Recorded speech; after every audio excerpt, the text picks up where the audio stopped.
Yeah, the Be Kind girl wasn't kind. That was the headline. Here's the problem. I'm a comedian who got a talk show, and I ended the show every day by saying, be kind to one another. Had I ended my show by saying, go yourselves, people would have been pleasantly surprised to find out I'm kind. On camera, she laughed while she badgered her staff. And so all good things must end. And also the play the victim on set with her. Anyway, it led to article after article of people being like, Ellen is a person. And all the staffers started to come out, not for nothing, but I know a guy, I know him very well, whose sister worked for her, who said, you were not allowed to make eye contact with Ellen in the halls of that show. If you saw her, this is not. Why, like, I Jerry Springer am always angry and mean because that's who you are. That's who I am. So it's not like, oh, I'm going to say, so everybody hug everybody. Then I go outside and I just yell at people. We expect abuse. The tradition of forgiveness here. We have a country. I agree with you. And forgiveness is great. I'm Catholic. It's just the double standard on it is very galling. Here's a clip, by the way. This is the promo for her Netflix special. And here's a clip. Decided to take up gardening. I got chickens. Let me see what else I can tell you about that's been going on. Oh, yeah, I got kicked out of show business. How was the party? I wasn't invited. Actually, no, that's not the truth, Ellen. You were invited. Last time I was on the show, last year, you gave me a bunch of shit about not inviting you, but I didn't even know you wanted to be invited. Well, who doesn't want to be invited to a party? Well, I didn't even know you liked me. Of course I like you. DeGeneres might want to grab a seat because Megyn Kelly and Greg Gutfeld just tag team a takedown that's setting the internet on fire. Megyn called out Ellen's toxic workplace rep, saying that whole be kind thing was just a glossy cover for something much darker. Greg didn't hold back either, calling Ellen complicit and cracking jokes about red flags all over her set. Former staffers say nothing really changed after her apology, and even celebrities like Dakota Johnson and Kathy Griffin had already dropped hints.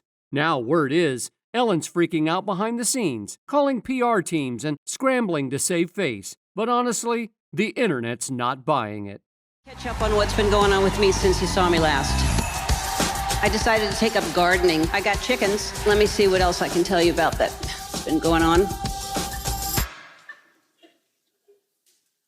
Oh, yeah, I got kicked out of show business. Yeah. I was like, oh.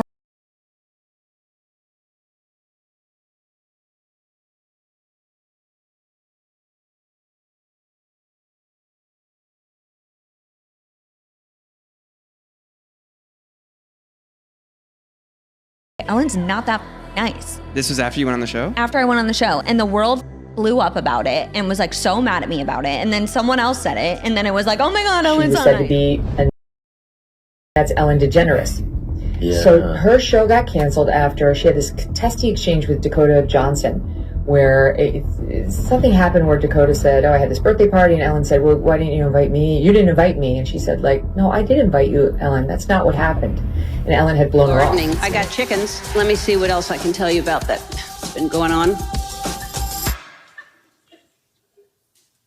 Oh, yeah, I got kicked out of show business. The Be Kind girl wasn't kind. That was the headline. Here's the problem. I'm a comedian who got a talk show, and I ended the show every day by saying, be kind to one another. Had I ended my show by saying, go people would have been pleasantly surprised to find out I'm kind. Well, yeah, that's disingenuous. Scared of spider? No, we're not. I don't care to get over my fear. If I just hold it, no. If I just no. You actually have a real problem looking at it. Why? So let me know when it's gone. How was the party? I wasn't invited. Actually, no, that's not the truth. You were invited. Talk about your time in prison. I didn't go to prison. But I don't want to. I don't want to. Okay.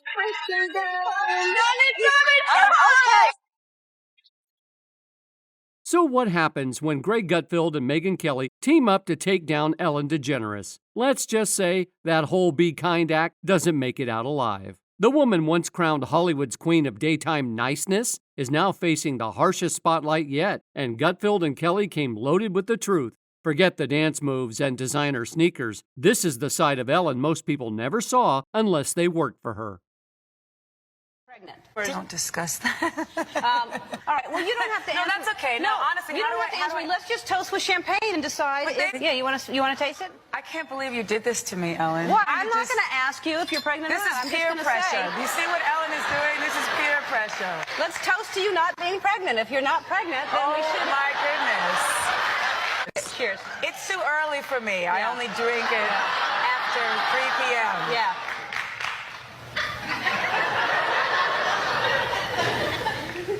You're pregnant. Is there you guys cold in here? I'm warming it up, Justin. It's not that cold. Do you want like a jacket? I'm good. I'm fine. I'll be good. I'm I'll from wrap Canada. you up in my love. All right, I'm going to reveal 5 secrets that if I can match all 5. I So will. trending #1 on BuzzFeed. That next week, Ellen DeGeneres is calling, Steve Harvey's calling. Everyone's arguing to have you on their show because you're like the it thing. And then I said, you know what? I'll do Ellen DeGeneres show. The day before, they cancel on me and they say, hey, Hillary Clinton is announcing her run for presidency. And the other guests are Jimmy Kimmel and Pink. We're not bumping them. We're bumping you. So I'm like, no problem. I'll call Steve Harvey back or all these other shows and do them. I called and they're like, oh, no, you're last week's news. We don't care about you anymore. No. You're old news now. So I said, cool, I'll start a YouTube channel. All from the BuzzFeed article that was written. She used to be the face of Feel Good TV. That smiling, sneaker-wearing, pastel-wrapped talk show fairy who gave away cars and made celebrities awkwardly dance. But behind the laughs and giveaways was a very different picture. Word started getting around that Ellen's brand of kindness was just that, a brand. Fake. Megyn Kelly even said she knew someone whose sister worked on Ellen's show, and apparently, staff were told not to make eye contact with her in the hallways. Yep, that's the vibe we're working with. I know him very well, whose sister worked for her, who said you were not allowed to make eye contact with Ellen in the halls of that show. If you saw her, this is not a nice person. So she eventually got canceled, but now she's coming back. She's got a Netflix special. That's the right response. Yeah. She's got a Netflix special. And here's the capper. On the promo, and apparently there's now articles out about from people who have seen the preview, she plays the victim.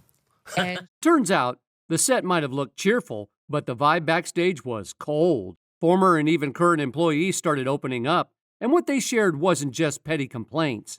According to Fox News' Carly Shimkus and BuzzFeed's Deep Dive, dozens of staff said the workplace was straight up toxic. We're talking bullying, harassment, and pressure that turned smiles into survival tactics. Even actors started speaking up. The show ran like a machine, but one powered by fear, not fun.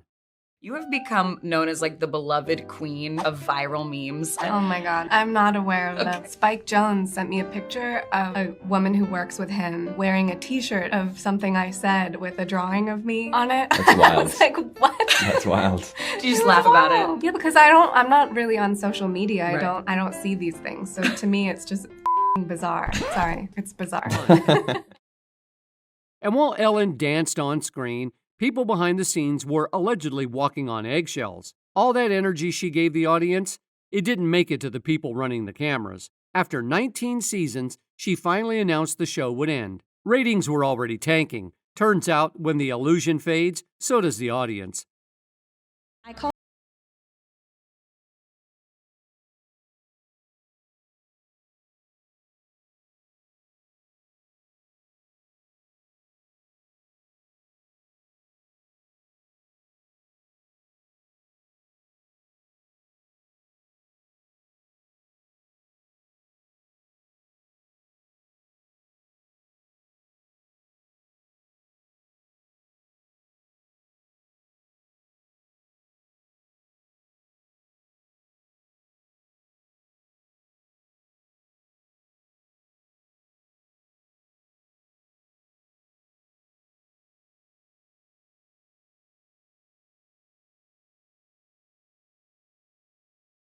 Some even joked that her set was more toxic than an Amazon warehouse in Chernobyl. Harsh? Maybe.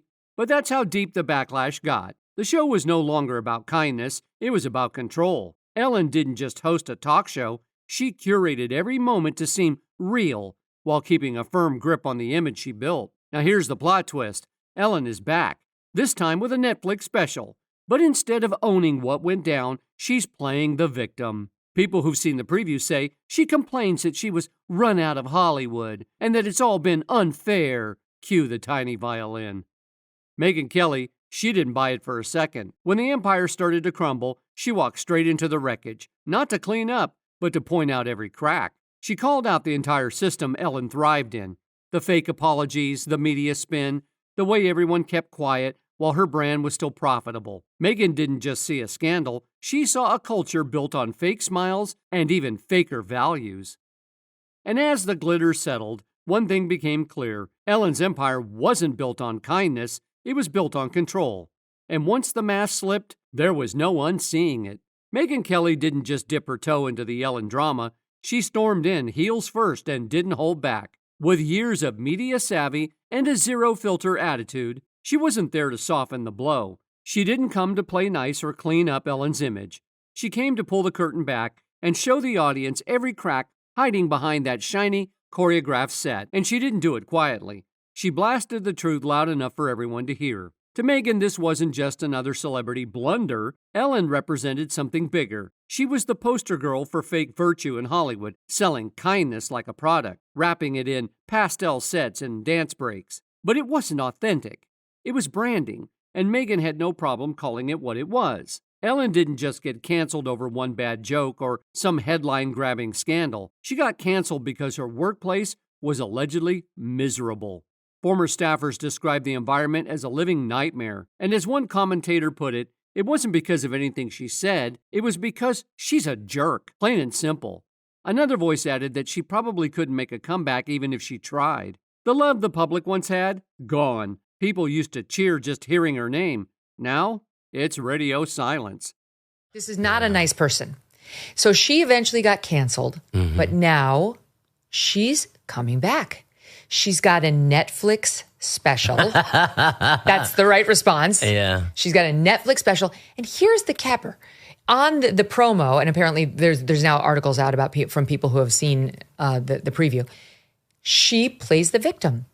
And she says, poor me. And she actually has the nerve to say that she was run out of Hollywood. And apparently, Ellen's trying to rewrite her own exit story. One commentator noted how she's trying to spin it like she's just a regular person feeling fear, tying it all to politics, like that'll win back sympathy. Someone else called her new Netflix comedy special one long pity party, saying she spent the whole thing mourning her reputation. According to them, her popularity now, somewhere between a pit bull and monkeypox. Behind the scenes, Ellen's show ran less like a happy studio and more like a machine. Her brand wasn't just built on charm, it thrived on control. The giveaways and giggles were all part of a tightly managed image. Behind those smiles was a workplace where people weren't even allowed to make eye contact with her. And the media, instead of investigating, they just played along, becoming background extras in Ellen's feel-good empire. Megyn didn't need leaks or secret files to find the rot. The truth was out in the open. It was just ignored. Staff didn't have to spill tea. They were just relieved to finally breathe. The stories weren't rare. They were routine. But the media just kept focusing on cupcakes and celebrity selfies. Then came the deflections. Some commentators started pointing fingers, joking that Ellen was now blaming politics for her downfall. One even sarcastically said, "We've lost Springsteen, Cher, Madonna. What's happening on the left?" And finally, just when the takes couldn't get any weirder, someone threw out the curveball of the day. Why do they keep showing photos of Aaron Rodgers with blonde hair? Yeah, no answers there, but one thing's for sure, the mask is off, and Ellen's comeback isn't going how she planned. What Megyn Kelly saw wasn't just regular Hollywood hypocrisy. It was a whole system built to worship it. The entertainment world didn't just protect Ellen. They leaned on her to sell this glossy illusion that everything was still happy and wholesome. Ellen was their shiny mascot of feel-good TV. But behind the sparkle, it wasn't kindness. It was tight control. A show of smiles masking a workplace ruled by silence and fear. When the curtain finally dropped, the real shock wasn't what was hiding, it was how long everyone pretended the glitter was real. Megyn didn't waste time. She pulled the whole thing down and didn't look back. While others were still comparing Ellen to Oprah, Megyn saw something else, a Disney villain with a pastel blazer. She mapped out the whole timeline, the rise, the fake apologies, the crashing ratings. It wasn't just scandal, it was a full-blown soap opera directed by Karma herself. While the world cheered for Ellen's dance moves, Megyn was listening to the silence backstage. The quiet voices of staff who had been micromanaged, ignored, or afraid to speak up. Their stories weren't rare, they were everywhere. But the media, they kept shining up Ellen's halo like it was a piece of priceless art. Kindness had stopped being a value, it was a brand. And in Hollywood, brands don't get questioned until they collapse. But Megyn didn't just rant, she dissected. She went straight into the question everyone avoided. How did someone with this much power and this many complaints stay untouchable for so long? Why did it take a Twitter firestorm for people to finally start listening? And she loved pointing out the double standards. One host said Ellen didn't even cross the usual red lines. No scandal involving race, gender, or orientation. She was just mean. But somehow a comeback was already cooking. They brought up the infamous interview with Dakota Johnson when Ellen tried to guilt trip her for not inviting her to a birthday party. Dakota clapped back, correcting her on the spot. I did invite you. Ellen had skipped the party, then tried to twist the moment into some poor me act. When was your birthday? It was October 4th. October 4th. You turned 30. I did. And how was the party? I wasn't invited. Actually, no, that's not the truth, Ellen. You were invited. Last time I was on the show, last year, you gave me a bunch of about not inviting you, but I didn't even know you wanted to be invited. Well, who doesn't want to be invited to a party? Well, I didn't even know you liked me. Of course I like you. You knew I liked you. You've been on the show many times, and don't I show like? Yeah, but I did invite you and you didn't come. So this time you invited me? Yeah. Are you sure? Yeah. How do you know? I don't think so. Ask everybody. Ask Jonathan, your producer. Who said you were? I was invited? Why didn't I go? I don't know. Was it? Oh yeah, I had that thing. Because, you know, people have gotten in trouble for claiming not being invited to your parties. That was amazing, by the way. Like, amazing.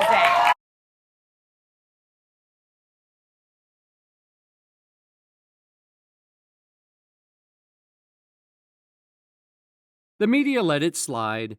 As one host joked, when a conservative sneezes wrong, the press swarms like pigeons on popcorn. But with Ellen, she's got soft headlines and a sympathy arc. Megyn wasn't buying it, and she made sure the audience didn't either. Just when the whole Ellen PR bubble was starting to deflate, Greg Gutfeld came charging in. If Megyn brought the scalpel, Greg showed up with the wrecking ball. First thing he did, rip off that America's Sweetheart label and slap it on a big fat warning, sponsored by Hollywood Delusion. On camera, she laughed while she badgered her staff. And so all good things must end, and also the Ellen DeGeneres show. Greg didn't see Ellen as misunderstood. He saw her as another media darling who fell off her own pedestal. And he came in swinging with his signature brand of sarcastic commentary. That tearful apology tour Ellen did. Greg called it what it was, Hollywood acting. A scripted moment designed to save face, not admit fault. He said it looked more like a bad sketch than a real apology. It's just not a challenge anymore. Well, if that's true, here's an idea. When your viewership is down 43%, why not consider that the challenge? In the meantime, to make sure that my staff isn't pissed at me like Ellen, I had my assistant, James, ask them how stuff is going so far. So how's Greg done behind the scenes lately? Oh, unbelievable. When I first got this job, Greg flew to Arkansas and packed my bags for me. And then when we got to New York, he said I could live at his apartment and he would go stay at a youth. He especially couldn't believe Ellen acted like she had no idea what kind of workplace she'd been running. Oh, really? He mocked. She just tripped and accidentally built a toxic empire. Greg said it best. Hollywood dishes out redemption arcs like vending machine candy. But when the same people writing the apology script are the ones who caused the mess, that's not growth. It's PR yoga. Wait, don't touch it yet. And so, kidding. So what you do is, you know, that you suck in and you breathe. It's for your lungs, so you don't get pneumonia because all the fluid, you know, you could build up fluid in your lungs. So it's to keep your lungs strong. So right? So you do that, and you have to make all the balls go to the top. So I thought, you love games, I love games. Let's play the game, and whoever can suck their balls the hardest wins. Okay, You right? suck, not blow? You suck in. It seems like you...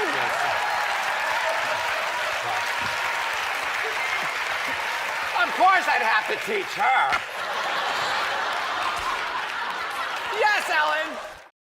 And he wasn't done. Greg even joked that if politics really was the reason Ellen quit Hollywood, that might actually be its best accomplishment yet. One of the panelists threw in another jab. I'd take 1,000 Venezuelan migrants if it meant just one Hollywood celebrity would self-deport. Ellen didn't really step away from the spotlight. She just moved it across the pond. While people thought she was leaving Hollywood behind, she was actually headed to Oxford. One commentator couldn't help but laugh, saying British high society probably can't wait to welcome a washed-up American talk show host.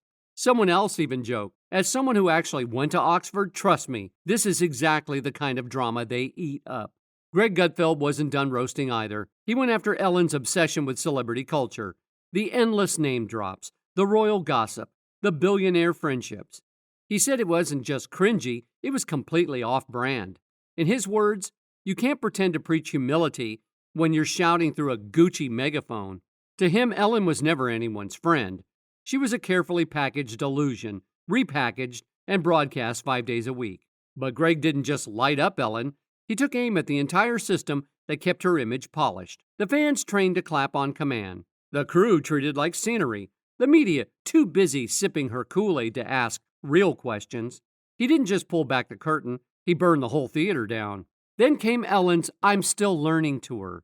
She stood on stage in designer sneakers, acting like she was just now realizing her workplace might have been toxic. Greg said he laughed so hard, it echoed off of every fake ficus in the studio. At 60, she wasn't learning, she was spinning. That wasn't growth, that was damage control. His verdict simple.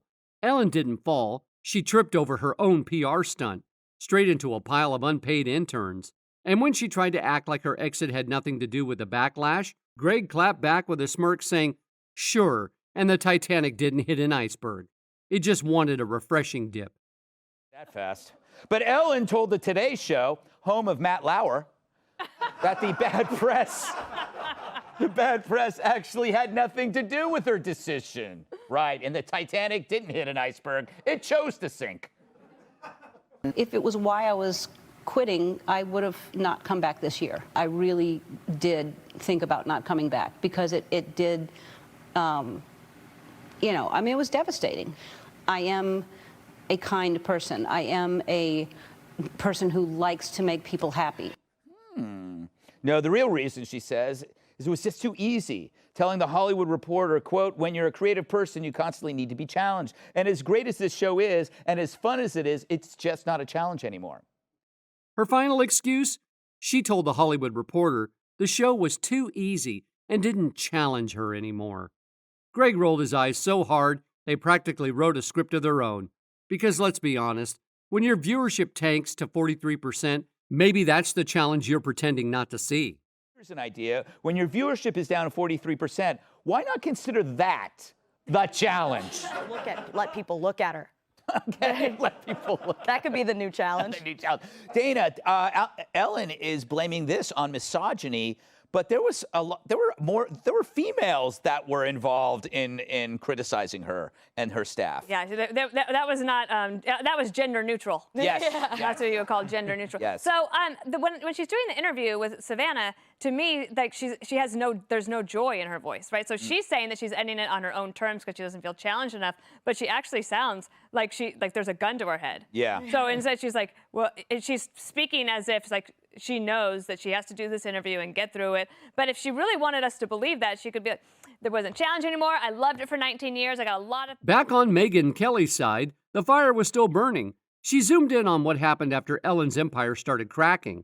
Sponsors pulling away, fans ghosting, ratings nosediving like a campaign scandal with receipts. But Megyn wasn't shocked.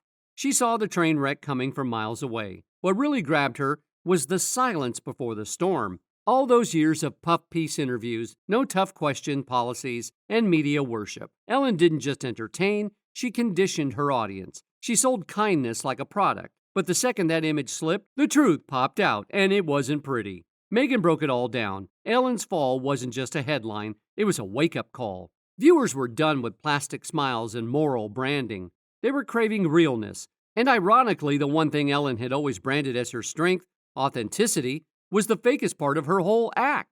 Megyn called out the echo chamber for what it really was, a loop of self-praise, where Ellen was hyped by her friends, boosted by her protégés, and protected by a fan club wearing blinders. It wasn't a media ecosystem, it was a Studio City snow globe. Cute on the outside, hollow at the core. Greg Gutfeld wasn't done yet. He came back swinging for one last roast. And this one wasn't just about Ellen. It was about the whole machine that built her. He zoomed all the way out and painted Ellen as more than just a fallen talk show queen. He saw her as a symbol of everything broken in celebrity culture. A perfect case study of how Hollywood rewards fake niceness, but dodges real accountability like it's a contagious disease. Do you think this is just people? When you become successful, you have to spend less time with people around you because you're servicing. Take Ellen DeGeneres, she's servicing millions of people in her show. Therefore, she has to kind of like mitigate or control the amount of exposure with actual real people. Does that make sense? And just to twist the knife, Greg brought up Ellen and Portia's quiet exit from their Montecito mansion to England. One host joked, "So, a terrorist bails to the UK, your thoughts?" They say it's because of politics. You buying that? No one really was. The idea that Ellen, queen of daytime giggles, was now suddenly a political refugee? Please. Greg wasn't buying it for a second. I'm really happy for every single thing that happened in my life. I'm happy for the times that were the hardest times in my life because I feel like that's what makes you, you know? He compared Ellen's show to a sitcom that forgot it was supposed to be fiction. Everything was scripted, every reaction pre-rehearsed, every walk through the studio doors, just another performance of a character who hadn't been real in years. Then he dropped the final blow, his signature roast. He said Ellen didn't just build a talk show, she built a self-righteous theme park. And when that fantasy land finally crashed, all that remained was the echo of canned applause and the scent of stale vegan snacks. Together, Megyn and Greg didn't just criticize her, they dismantled the whole illusion, piece by glittery piece. No yelling, no drama, just sharp-edged commentary with zero fluff. They weren't angry, they were surgical. There was no emotional piano music, no fake tears, no neatly tied-up redemption arc. This wasn't a celebrity scandal anymore. This was reality, exposed and dragged under daylight, where no camera filter could save it. She's a leftist, and she didn't hit one of their sacred cows. That's their bread and butter. Well, I think everyone, I will say, like, the resentment, I think everyone should have a chance for reconciliation. I don't think Jesus exempted anybody. And so I do, while it does, because I have been allowed back in, but I don't hold any grievance and resentment. It's very important. And I would just say for Ellen, the resentment, you have to know, you have to get over resentment to whatever addiction or addictive qualities happen. To get over it, you have to deal with resentment and address it. And then otherwise you're going to fall back into the same pattern. And I think also to admit your mistakes. Of all people on earth to be feeling sorry for herself, Ellen DeGeneres should not be on the list. She should at least, but make a real apology and do it. Ellen, for all her grins and sneakers, didn't become a victim. She became a warning, a reminder that being famous doesn't mean you're good. She wasn't canceled, she was revealed. And once people saw the truth, no be kind mantra or feel-good catchphrase could put that mask back on. Megyn saw through the entire setup. Greg just kicked the whole thing over. One peeled off the curtain, the other lit the stage and toasted marshmallows over the ashes. Yeah, the Be Kind girl wasn't kind. That was the headline. Here's the problem. I'm a comedian who got a talk show, and I ended the show every day by saying, be kind to one another. Had I ended my show by saying, go, people would have been pleasantly surprised to find out I'm kind. And how did America react? Not with gasps, not with outrage, just that slow, knowing nod. The kind that says, finally. This wasn't the Ellen Show anymore. This was her last act, directed by Karma, produced by Reality, and co-hosted by two people who don't play nice with fake nice. In the end, Ellen didn't get pushed. she twirled herself right off the stage. So what do you think? Was Ellen exposed or just misunderstood? Is Hollywood finally done falling for the fake smiles and the glittery branding? Drop your thoughts in the comments below. We want the tea and the truth. Don't forget to hit the like button, smash subscribe, and ring the bell so you never miss another deep dive. Because in this town, the spotlight doesn't lie, but it sure does hide a lot. Catch you in the next one.